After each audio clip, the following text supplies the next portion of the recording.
nossa gratidão a Deus por o convite. Estamos aqui sempre dispostos para sermos úteis, né?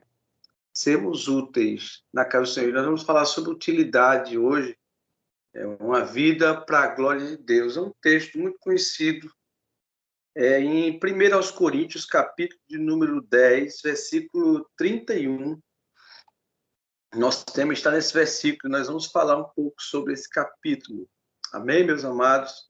Diz assim a palavra: assim seja que comendo, seja bebendo, ou fazendo qualquer outra coisa, fazei tudo para a glória de Deus. Quer comais, deve ter as coisas aí, quer comais, bebais, ou façais qualquer outra coisa, seja tudo para a glória de Deus. Amém, meus irmãos? O versículo é maravilhoso, o texto é riquíssimo, capítulo 10, de 1 aos Coríntios. Corinto é uma cidade extremamente idólatra e cheia de prostituições, nas quais uma igreja também muito fértil, uma igreja que Paulo se preocupa no capítulo 1 em dizer que Coríntio era uma igreja de pessoas simples, compostas. Ele diz assim: nós, veja a nossa vocação, irmãos coríntios, que não são muitos de nobre nascimento. Paulo tem a preocupação de chamar a atenção sobre isso. E ele chamando justamente Deus pegou as coisas loucas desse mundo. Eu acho tremendo aquilo que Paulo explica no capítulo 1 de Coríntios, falando aos Coríntios. Deus pegou as coisas pequenas, as coisas frágeis, aquelas que não têm alguma aparência, para aniquilar as que são. Também, irmãos, era uma igreja também que cultivava a idolatria e tinha muitas festas a ídolos. E agora convertidos, irmãos, tinham que aprender a andar diferente. E eu digo sempre, até falei na live que eu preguei durante a jornada de oração que nós tivemos no sábado, agora fez 8 dias, a 8ª jornada de oração, não é isso? E eu estava falando justamente sobre isso, que na religiosidade, irmãos amados, há espaço de sobra para a pessoa fazer, como é que nós podemos dizer assim, fazemos um personagem, fazer uma performance, vestimos um personagem. No Evangelho é diferente. No Evangelho importa, como diz aqui Paulo, Deus que é a totalidade do homem. E ele está dizendo claramente aqui, Paulo, ele vem falando, dando conselhos práticos aos irmãos coríntios, irmãos novos convertidos, em meio a uma geração muito pecaminosa, castigada de tentações de todas as sortes, principalmente da antiga vida que eles viviam de idolatria e achavam que era normal, era corriqueira, mas que todo mundo fazia, que era vivia na normalidade. E Paulo tem a cuidado de explicar a eles que agora é diferente. E o que Paulo encerra nessa conversa é dizendo claramente: quer comendo, bebendo, fazendo qualquer coisa, tem que ser para a glória de Deus. Olha aí no versículo, no capítulo 10, mantenha a sua Bíblia aberta, ele diz assim, no versículo 1 diz: portanto, meus irmãos, não quero que ignoreis que os nossos antepassados estiveram todos debaixo da nuvem, passaram pelo mar, e Moisés, todos foram batizados na nuvem e no mar. Todos, versículo 3, todos comeram o mesmo alimento espiritual. Agora, vê que coisa linda. Todos beberam da mesma água espiritual, da bebida espiritual, porque tinham sede e saciada pela rocha espiritual que os acompanhavam. Essa rocha era Cristo. Paulo diz, começa a alertar os irmãos coríntios na sua caminhada, e a nossa caminhada como crentes, irmãos, tem que ter uma perseverança doutrinária, de ensino, a prática do ensino. A religiosidade, ela gera formalidade, ela gera, meus irmãos, como se diz assim, vestimos um personagem e passamos como se diz, estamos atuando. Mas no reino de Deus não há lugar para picadeiro, para alguém disse assim, uma vez conversando com meu irmão, aí na cidade de Petrolina mesmo. Então, numa conversa, e até falando de uma postura que não convinha a um crente, aí ela disse: olha, todos nós temos bastidores. Disse a meu irmão, o pastor Paulo Marcelo, que vai estar aí em Petrolina esses dias, amanhã ele está aí. e dizendo ao pastor Marcelo, dizendo o seguinte, todos nós, e um pastor veio só, um pastor dizendo, todos nós temos bastidores e palco. Aí meu irmão disse, não há espaço, no reino de Deus, no Evangelho, para termos uma vida dupla, né? Temos uma vida de palco e uma vida de bastidores, né? Não há espaço, porque todas as coisas estão nuas, irmãos, diante de Deus. Está escrito aí em Hebreus, né? Hebreus capítulo 4, versículo 13. Todas as coisas estão nuas e padecem diante daquele que iremos dar conta. E a preocupação de Paulo aqui é esta, porque ele diz assim, olha, todos viram o milagre, viram o mar se abrir, viram a provisão de Deus, foram batizados, ele usa a expressão, foram batizados no mar e na nuvem de glória. A nuvem do Senhor estava sobre eles durante o dia e ali evitava que eles fossem desidratados por aquele sol causticante da fidelidade de Deus e o homem infiel. Mostra claramente, todos comeram do pão. Deus providenciou pão do céu. E eles mesmo, Deus operando milagres sobre milagres. Eles não tiveram perseverança na fé. Todos beberam da mesma água. Lembram quando Moisés tocou a rocha, que era só para tocar, ele feriu a rocha. E Deus não se agradou do que Moisés tinha feito. E todos beberam da água quando tiveram sede. Deus matou a fome deles. E mesmo assim, eles não perseveraram na obediência ao Senhor. E a coisa que mais me chama a atenção no Evangelho é esta, é que ele chama a atenção, Paulo disse assim à igreja, meus irmãos, eu quero louvar a Deus, não somente porque vocês são fiéis a Deus, não somente na minha presença, mas principalmente na ausência, quando ninguém está vendo. Esta é o Evangelho, irmãos, que nos condiciona a sermos fiéis ao Senhor, não para a vista, mas para aquele que agora nós somos templo de Deus, morada do Espírito Santo. E ele vai dizer o seguinte, no versículo 6, todos ocorreram esses exemplos a fim de que não combinemos com coisa ruim, como eles fizeram, para que não erremos como eles erraram. Ele está dizendo à igreja de Corinto, olha, aconteceu lá no passado, mas eu estou contando esse exemplo aqui a vocês, olha, mesmo Deus operando milagre, e ele diz claramente, olha, eu não quero que vocês comam, ele vai explicar o quê? Que não querem que eles comam comidas oferecidas a ídolos. Com certeza as pessoas contaram a Paulo o comportamento, deram a Paulo notícias de como estava sendo, e foi uma igreja que deu muita dor de cabeça ao apóstolo Paulo, mesmo possuindo dons diversos, mesmo sendo uma igreja altamente carismática, irmãos, faltava ordem, e existia muita desordem, cada um, você vê Paulo, aquela expressão quando Paulo diz assim, uns dizem agora que são de Paulo, outros são de Apolo, outros são de Cefas, outros são de Cristo, e havia uma verdadeira bagunça na questão, cada um que queria buscar, eu vou buscar do meu jeito, eu vou buscar do meu jeito, mas sabe o que é lindo no Evangelho, irmãos? Que ele coloca em ordem, o Evangelho não se adapta a ninguém, de jeito nenhum, o Evangelho diz assim, Jesus diz, aquele que quiser vir após mim, negue-se a si mesmo, tome cada dia a sua cruz e siga-me. Então, não é um padrão formado por eu acho assim. Aí nós temos que agora, não é mais o achismo, mas é o que eu creio, é o que a palavra diz que é para ser. E ele vai explicar claramente o seguinte, versículo 7, ele vai ter a preocupação de dizer o seguinte, não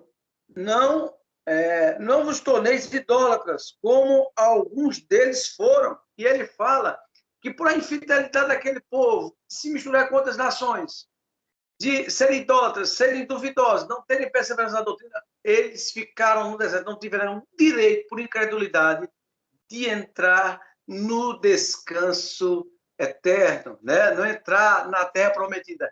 E faz um alerta, isso aí foi para que trazer para a gente exemplo, para que nós não possamos errar da mesma forma, e agora nós está em jogo a Israel físico, mas o Israel espiritual. Aleluia.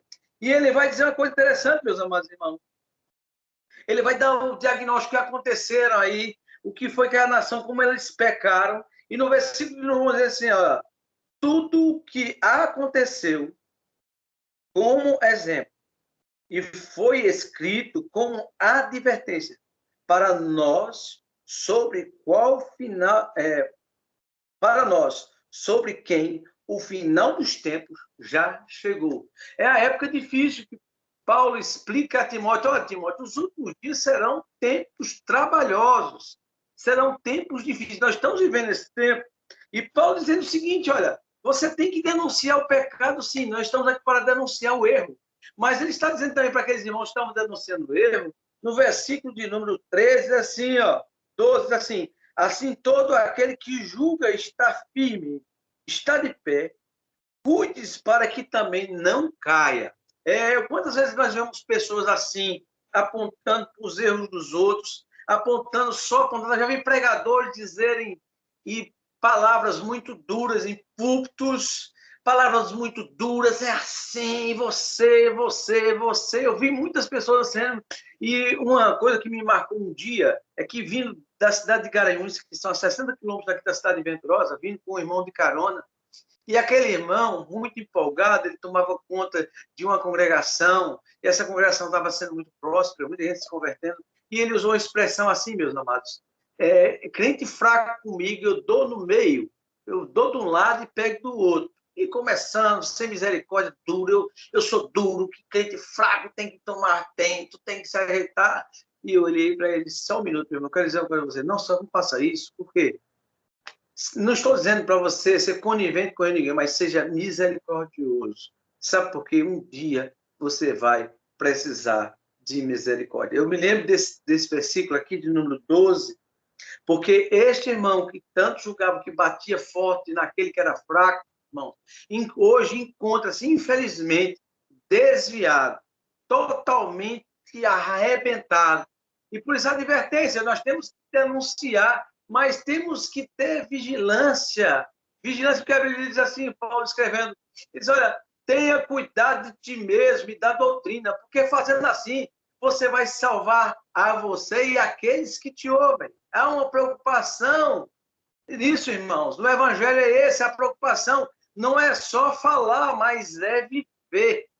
Nós temos que ver. O maior desafio de nós que falamos da fé é viver a fé. Eu nunca digo isso para nós. Uma coisa que empolga, que chama muito a minha atenção, que Jesus disse que o maior requisito, o maior exemplo, a maior constatação que o mundo vai ver em nós, que somos discípulos dele, porque muitas pessoas estão esbarrando aí em sinais, em prodígios, em força, em poder. Se isso acontece, porque a Bíblia diz: esses sinais seguem aos que creem a naturalidade daquele que se é convertido, aquele que é possuído pelo Espírito Santo, aquele que é nova criatura. Os sinais seguem, acompanham, faz parte do pacote, eu costumo dizer isso.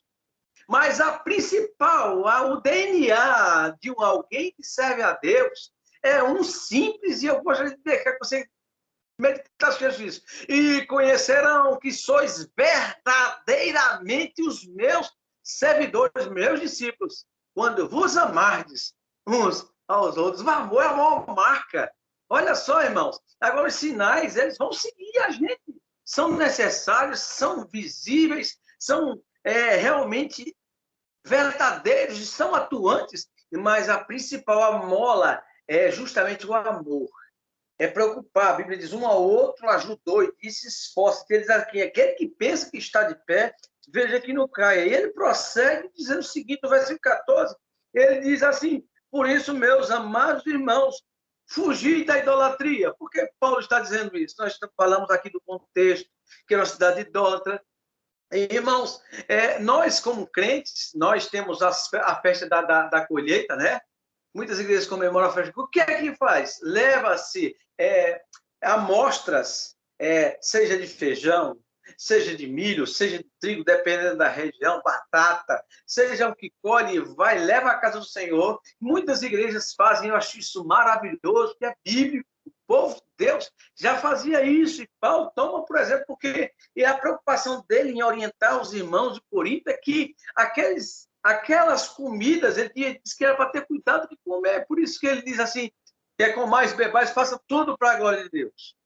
E aquele povo, eles tinham o costume de oferecer as coisas aos ídolos pagãos, que eram demônios.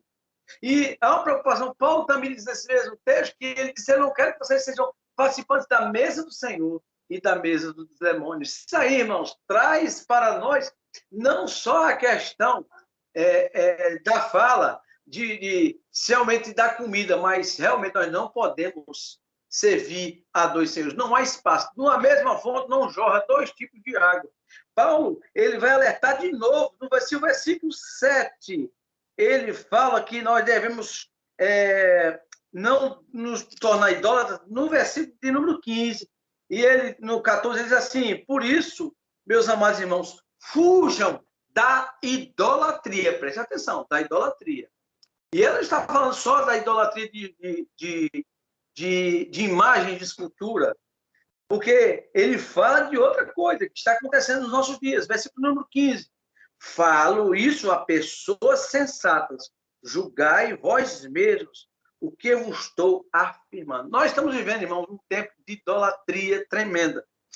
Outro dia eu preguei na igreja, baseado no que diz lá em João, diz que Jesus fez muitos milagres, mas muitas pessoas, apesar dos milagres, creram nele, mas não serviram, não seguiram, não consolidaram a sua fé, por um simples fato: com medo de ser expulso da sinagoga, com medo de ser expulso do templo, porque a explicação diz claramente João, porque eles amavam mais a glória dos homens do que a glória de Deus. Irmãos, é uma coisa que os homens são tentados tanto a quererem ser idolatrados como a idolatrarem. E é por isso que Paulo, escrevendo aos Coríntios, ele diz assim: olha, irmão, nós já temos que aprender diferente. Nós temos que entender que nós devemos fugir da idolatria. E eles julgar isto, eu digo a pessoas que têm entendimento. Porque a Bíblia diz que o homem espiritual ele tem entendimento, o homem natural não, mas nós temos. Nós temos que saber o limite da admiração de uma pessoa à idolatria. A pessoa não é Deus. Pessoas não são Deus. Por exemplo, é costume nosso dizer assim: o grande homem de Deus, a grande mulher de Deus. Mas nós esquecemos, colocamos o homem sempre à frente. Parece uma besteira, não é besteira. Eu não estou aqui combatendo, brigando, procurando briga em nada, não. Estou colocando as coisas sobre Deus. É natural, sem notar, nós colocamos assim, o grande homem de Deus, a grande mulher de Deus. Não se fala do grande Deus que usa homens que são tementes a ele, né? E o que me chama mais atenção, irmãos, quando Paulo fala isso, que nós devemos fugir da idolatria, ele fala que nós devemos ter uma vida de muita sabedoria para saber nos conduzir, porque ele diz agora que o viver agora, viver Cristo, morrer lucro. Mas quando Paulo se depara com toda a situação, e ele fala sobre a liberdade, que nós não devemos usar da liberdade para dar ocasião à carne. Tudo eu posso. É muito comum quando a gente se converte, as pessoas, quem já se deparou com essa situação, diz: eita, tu não pode ouvir essa música, você não pode fazer isso, você não pode, né? Colocam tantos não pode, esquecem de uma coisa: nós não podemos, por simples fato, porque aquele velho homem está morto. Nós somos novas criaturas. Amém, meus amados? Nós temos um cardápio diferente. Nós agora, em vez de nos apresentarmos aos ídolos, e as festas dos ídolos, Paulo explica claramente que são festas depravadas. Agora, a festa do Senhor é diferente. Tem que haver consagração a Deus, e a consagração a Deus deve ter ordem, deve ter decência. É uma festa totalmente decente, é uma coisa transparente, não é uma coisa que envergonha. E por isso que Paulo, tudo é permitido, mas nós não fazemos. Por que não fazemos? Porque não é lícito. Por que não é lícito? Porque isso causa prejuízo. E como houve prejuízo para o povo, que mesmo em meio a milagres, a passar mar vermelho, a passar a ter comida, caída do céu, descida do céu, o Senhor mandou até água da fonte que é Cristo, representando Cristo. Ele explica claramente que é Cristo. Apesar de ele usar a palavra batizados tanto no mar como na nuvem de glória, verem a glória de Deus, está vendo a assistência de Deus dia após dia, dioturnamente. Irmãos, não impediu daqueles homens eles fracassarem na fé e eles perecerem e não terem êxito para a vida eterna. E onde é que o Senhor quer chegar, pastor? Eu quero chegar no simples desfecho que o apóstolo Paulo diz aqui. Ele diz assim, assim seja comendo, seja bebendo.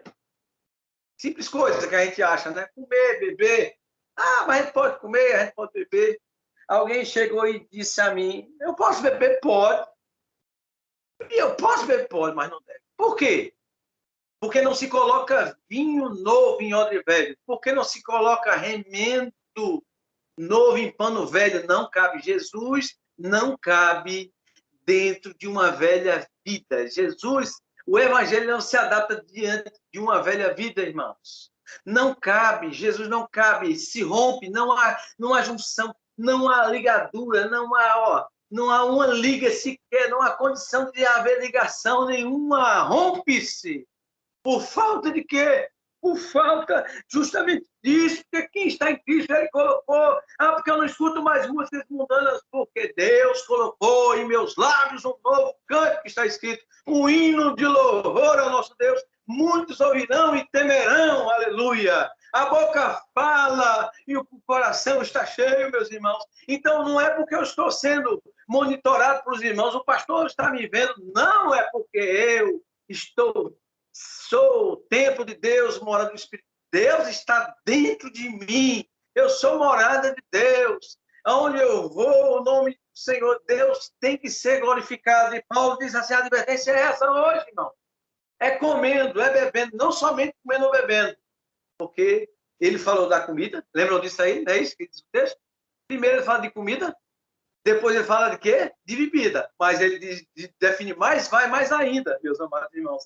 Ou fazendo qualquer outra coisa. Então não há limite para qualquer outra coisa. É por isso que Paulo disse que a fé, ela põe limite à liberdade. Ela mostra o que é liberdade e o que libertinagem.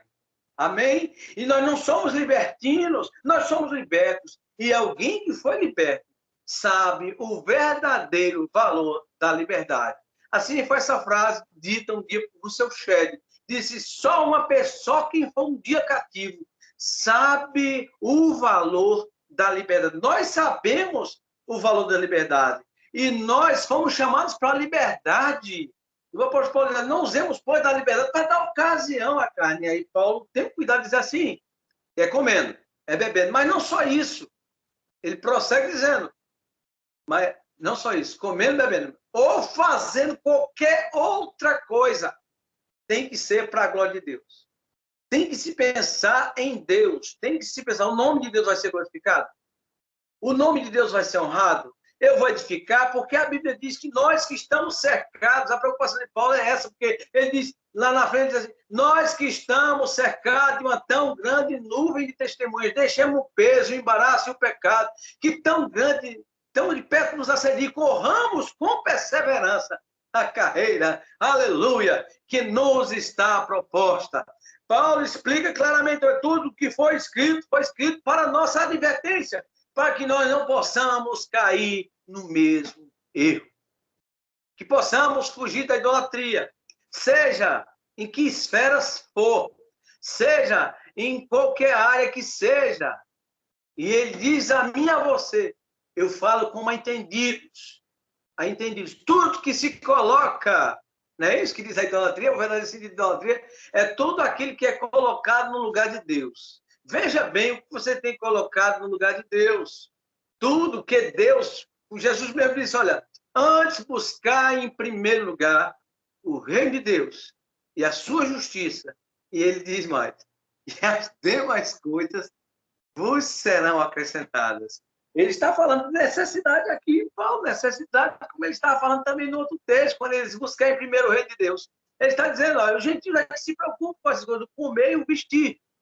Mas eu gostaria de busquem primeiro o reino de Deus e a sua justiça. E as demais coisas serão acrescentadas. Ele diz aqui também, o apóstolo Paulo vai dizer aqui, se Jesus disse, Paulo disse coisa parecida, ele diz assim, olha, comendo, bebendo.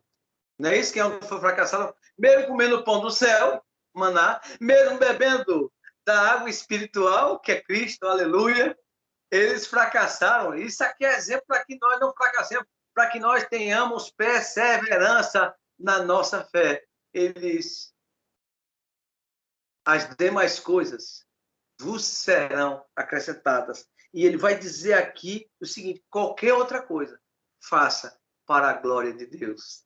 Para que o nome de Deus seja glorificado. Para que o nome de Deus seja exaltado. E essa é a mensagem que eu quero deixar a você, meu amado. Você está me ouvindo. Não importa que situação você esteja vivendo. Não importa o nível de tentação. O apóstolo Paulo, ele explica claramente no versículo 13 do mesmo capítulo 10. Ele diz assim: não nos sobreveio tentação senão humana e comum aos seres humanos, mas fiel é Deus para nos dar o escape, nos dar o livramento. E com a receita, pastor, é ser fiel, é perseverar. Eu acho, eu penso, é o que está escrito. Está escrito. Está escrito. E a Bíblia diz que o Espírito Santo, essa é a função dele maior, é nos guiar em toda a verdade, irmãos. O Espírito Santo não é aquele só que distribui poder na igreja, mas aquele que direciona o crente, aquele que dá direção, aquele que mostra como eu devo andar, como eu devo me portar na minha vida, na minha perseverança de oração. Que Deus continue abençoando, dando essa compreensão de perseverança, porque é comendo, é bebendo, ou fazendo qualquer outra coisa. Vai além do que foi dito aos antigos, eles fracassaram. Agora é o seguinte: é qualquer coisa que você fizer. É comendo, é bebendo, sim, mas fazendo qualquer outra coisa também. É tudo para a glória de Deus.